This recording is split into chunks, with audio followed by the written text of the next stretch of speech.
সুপ্রিয় দর্শক, আমি বাগা ইব্রাহিম টক থেকে ইব্রাহিম চৌধুরী খোকন আপনাদের শুভেচ্ছা এবং ভালোবাসা জানাচ্ছি।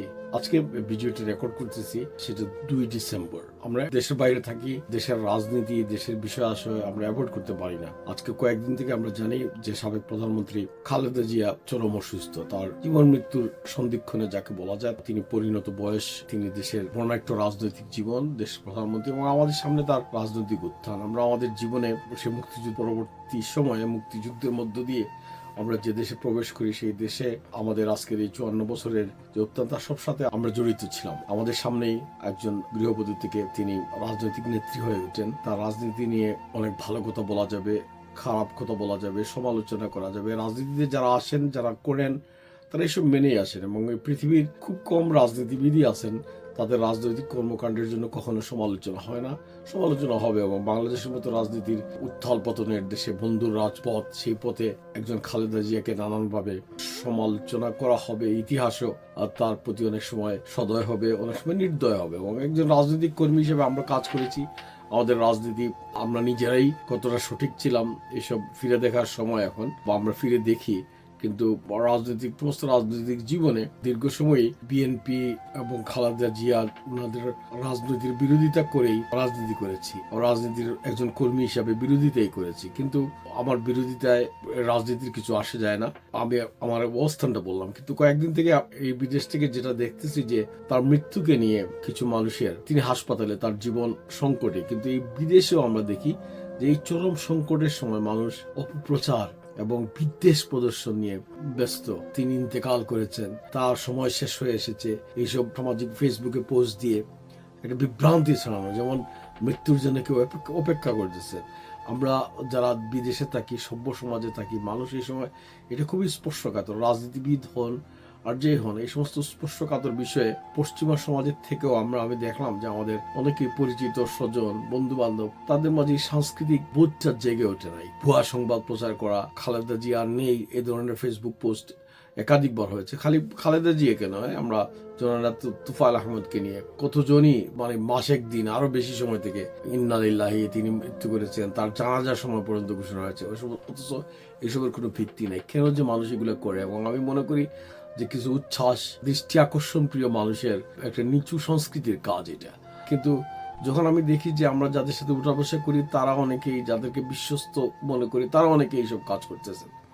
এইসব কাজ করে ওনারা কি অর্জন করতে চান? মানুষের ভালোবাসা, মানুষের শ্রদ্ধা, আর নিজেকে একজন খুবই পণ্ডিত বা নিজেকে সবকিছু একটা অগ্রসর মানুষ হিসাবে তারা প্রমাণ করতে চায়, বা নিজেকে তারা হয়তো বিদ্বেষী মানুষ হিসেবে প্রমাণ করতে চায়। এবং এটা খুবই যন্ত্রণাদায়ক। এবং আমরা অপেক্ষা করার সময় তিনি একজন দেশের নেত্রী ছিলেন না, দেশের অভিভাবক ছিলেন। আপনি রাজনীতি তার পক্ষে করেন, তার বিপক্ষে করেন, তার এই অন্তিম সময়ে এটা সাধারণ ভদ্রতা, আপনার শত্রুও যদি তার মৃত্যুর সময় উপনীত হয়, এই সময় আপনাকে খুবই সতর্ক। এটা স্পর্শকাতর বিষয়। এবং আমি বিশ্বাস করি যারা বিএনপি রাজনীতি করেন, তাদের মাতৃমূর্তি, তাদের এই নেত্রী, আমরা দেখবো যে মানুষের আবেগ নিয়েও খেলা করা, খোঁচা দেওয়া, এটা খুবই খুবই সভ্যতার মধ্যে যায় না। আমি ব্যক্তিগতভাবে এটা পছন্দ করি না। কিন্তু যখন প্রতিদিনই ফোন আসতেছে, প্রতি ঘন্টায়, যে আমি ফেসবুকে দেখলাম অমুকে একটা পোস্ট দিয়েছেন, তিনি মারা গেছেন, অথচ খালেদা জিয়া তো কোনো গোপন নেত্রী না যে তিনি আত্মগোপনে গিয়ে তার মৃত্যু হবে, কেউ জানবে না, এবং এটাকে আমাদের ফলো করে প্রচার করতে হবে। তিনি রাষ্ট্রীয় তত্ত্বাবধানে আছেন, রাষ্ট্রীয় নিরাপত্তায় আছেন, চিকিৎসকরা আছেন। হ্যাঁ, তার হয়তো সংকটজনক অবস্থা চলতেছে, কিন্তু আনচিল সরকারিভাবে বা চিকিৎসক তাকে যদি ঘোষণা না দেন, কারো মৃত্যু তো আমরা এভাবে বলতে পারি না। একই অবস্থা আমরা জননেতা তুফাইল আহমদকে নিয়েও দেখলাম, এবং সবাই যে যার মতো এটা করলো। এটা একজন মানুষের প্রতি অশ্রদ্ধা দেখানোই শুধু না, তার যারা স্বজন আছেন, তার যারা অনুরাগী আছেন, এবং এটা সাধারণ সভ্যতা ভব্যতারও বিরুদ্ধে। এবং এসব করে যে কিছু অর্জন করার নাই, কিন্তু আমরা এসব করে খারাপ এক্সাম্পল, এবং এইসব করে আমরা আমাদের পরবর্তী প্রজন্মের কাছে কি রেখে যাচ্ছি? আমরা আমাদের পূর্ব প্রজন্মের কাছ থেকে যে ভালো জিনিসগুলো শিখেছিলাম, যে সংস্কৃতি, যে সহানুভূতি, সহমর্মিতার সংস্কৃতি, এটাকে আমরা হারিয়ে বসলাম। আমরা সভ্য সমাজে এসে এটাকে আমরা তো আরো বেশি ঋদ্ধ করা, আরো বেশি উঁচুতে নিয়ে যাওয়ার কথা। তো এটা দেখে আমার খুব খারাপ লাগলো। আমরা মনে করি যে একজন রাজনৈতিক নেত্রী, একটা জীবন, যে কোনো জীবন, আমরা যারা শুনতেছি, আমাদের সবারই জীবন অবসান ঘটবে, এবং আমার জীবনের কর্মই আমাকে মূল্যায়ন করবে। এই কর্মের কেউ ভালো মূল্যায়ন করবেন, কেউ খারাপ, কেউ সমালোচনা করবেন। এবং মানুষ হিসাবে যেহেতু জনগণের কাজে নেমেছেন, রাজনীতির কাজে, এই বন্ধুর পথে তিনিও ইতিহাসের কাঠগড়ায় দাঁড়াবেন, নন্দিত হবেন, নিন্দিত হবেন। এই বিষয়গুলো আমরা সেভাবেই ছেড়ে দেব। কিন্তু এই মুহূর্তে এই সংকটকে নিয়ে আমরা কোনো স্পর্শকাতর মন্তব্য করব না। আমরা যারা তার প্রতি সহানুভূতিশীল এবং কেউই কারো মৃত্যু কামনা করে না, আমরা এই সময় এই ব্যাপারে সতর্ক থাকার জন্য আমি সবাইকে আহ্বান জানাতে চাই। এবং আমি মনে করি এটা আমাদের করা উচিত। কারণ আমার আহ্বানে আপনার কে শুনবেন না শুনবেন এটা বিষয় না। বিষয়টা হচ্ছে একজন মানুষ হিসাবে, একজন সংবাদকর্মী হিসাবে, এবং এই খালেদা জিয়া প্রধানমন্ত্রী ছিলেন, তার আশেপাশে সাংবাদিকতা করেছি, তার সাক্ষাৎকার নিয়েছি, তার বক্তব্যের সংবাদ পরিবেশন করেছি, রাজনৈতিক কর্মী হিসাবে তার সমালোচনাও করেছি। তো তার আজকের এই সময়ে প্রাকৃতিকভাবে, শারীরিকভাবে যে অবস্থায় আছেন তিনি, এটা আমরা জানবো। এবং তার জন্য শোক, সমবেদনা, সহানুভূতি এটা আমাদের থাকবে। আরেকটা বিষয় যে তার সন্তান, তিনিও রাজনৈতিক দলের বিএনপির ভারপ্রাপ্ত চেয়ারম্যান। তার আশা না আশা নিয়ে খালেদা জিয়ার ছেলে তারেক সাহেব, তার মায়ের প্রতি যে ভালোবাসা, এটা আমার মায়ের প্রতি আমার ভালোবাসার চেয়ে কম, এটা আমি মনে করি। কেন? এখন একজন মানুষের ব্যক্তিগত অবস্থানকে রেসপেক্ট করা, এটাও একটা সভ্যতার অংশ।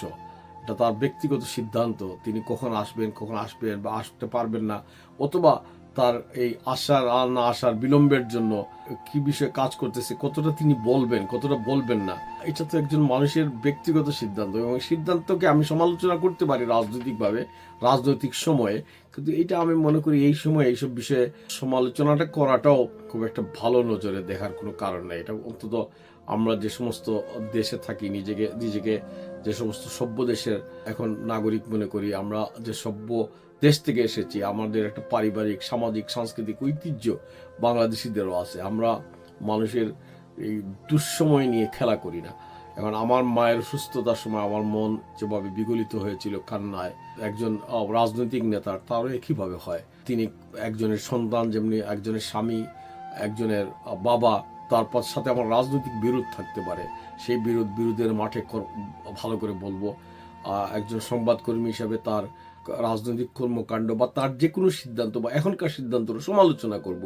কিন্তু আজকের এই সময়ে তার মাতৃস্নেহ নিয়ে প্রশ্ন তোলা আমার পক্ষে এটা সম্ভব না। এবং আমি মনে করি আজকে আমাদের এই বয়স হয়েছে এইসব বিষয়ে আমরা কথা বলার। এখন আমাদের এই পছন্দের সাথে কেউ একমত না করে তার নিজের মতো করবেন।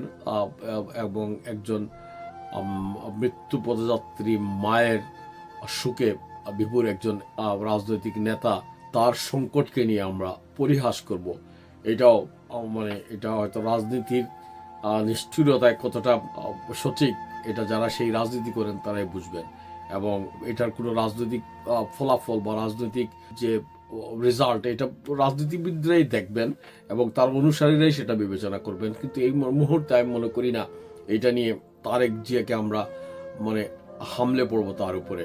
মানুষের ব্যক্তিগত স্পেসটা খুব জরুরি, বিশেষ করে সংকটজনক সময়ে।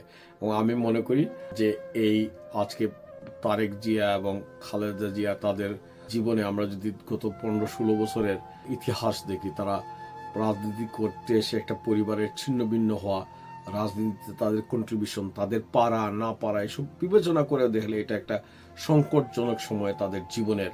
এবং এই সময়ে ব্যক্তিগত স্পেসটা, এবং আমি মনে বিএনপিরও যারা আছেন আমাদের, তারাও এই সময়ে এই ব্যক্তিগত স্পেসটা তাদের নেতাকে দেবেন।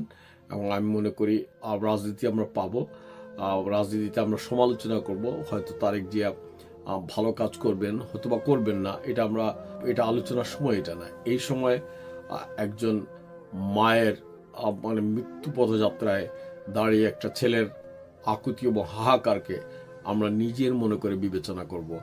আমি আমার বাঘা ইব্রাহিম চক থেকে এই নোটটাই রাখতেছি। এই বিষয়ের বাংলাদেশের রাজনৈতিক বিষয়ে আমি খুব বেশি আমার বাঘা ইব্রাহিম চক থেকে কথা বলি নাই, কিন্তু এইসব বিষয় আমরা আমাদের জীবনের অংশ, আমাদের জীবনের গল্পের অংশ, আমাদের বেড়ে ওঠার অংশ। আমরা যে দেশে বড় হয়েছি, যে দেশে যারা জীবন কাটিয়েছি, বা যে দেশের রাজনীতি, সমাজ, সংস্কৃতি নিয়ে লেখালেখি করেছি, সেখানে একটা উল্লেখযোগ্য পার্ট ওনাদের নিয়ে লিখেছি। সো আমরা এসব ইগনোর করতে পারি না। তো আমি তার আরোগ্য কামনা করছি, অথবা তার একটা শান্তিময় অবস্থান কামনা করছি, ও জীবনের যে পর্যায়ে থাকুক।